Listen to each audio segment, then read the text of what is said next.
Managing communication processes in a conscious manner. In targeting the developmental processes of social and emotional skills in our students in a conscious manner, we need to essentially become aware of our social and emotional being and needs at the time to lead the communication processes effectively. This forms an important basis for our implementations. Then, how can we do this? To begin with supporting yourself on that, you can simply make use of emotional intelligence skills and techniques. Firstly, you can start by raising your awareness of your skills and then focus on the ones that you need to improve more. Using emotional intelligence skills and techniques, as in first being aware of your intrapersonal communication, which takes place within the mind, before handling interpersonal communication, which takes place between people. That really help empower your communication strategies, not only in your profession, but also in your life. As we all know, classroom management influences student learning, behavioral development, teacher job satisfaction, and burnout. Managing a classroom effectively, either digital or face-to-face, requires constant energy to support the communication flow. Even though teachers sometimes might tend to push the autopilot mode and continue managing their classroom that way, it is found to be more effective and satisfying to be mindful during the process. It's important to develop your self-awareness in the classroom to control its impact on your communication style and the perception on your students.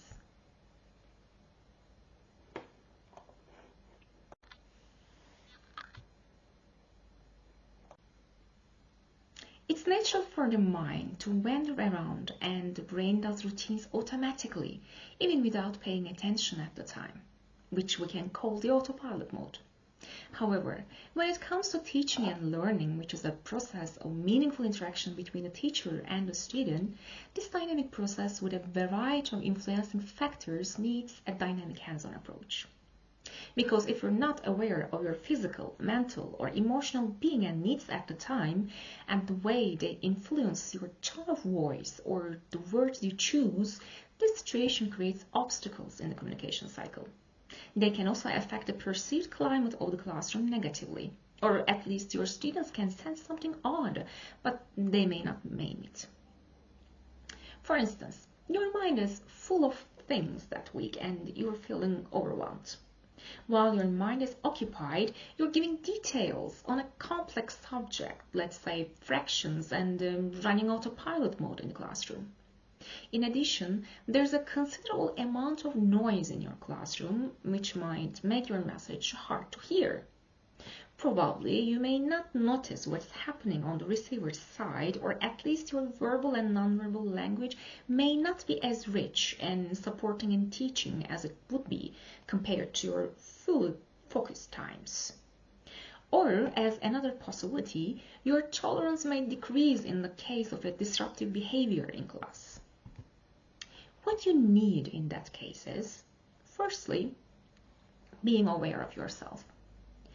Make your mind gently stop whenever you find your thoughts not in the present, but worrying about the past, future, somewhere else. Then take your attention to the present and focus on the time. The other way, it only tires you more. Research on emotional intelligence competencies at work and mindfulness shows the more you practice becoming aware of your being and committing to your task at the time, the easier it gets in the classroom regarding your communication processes and strategies.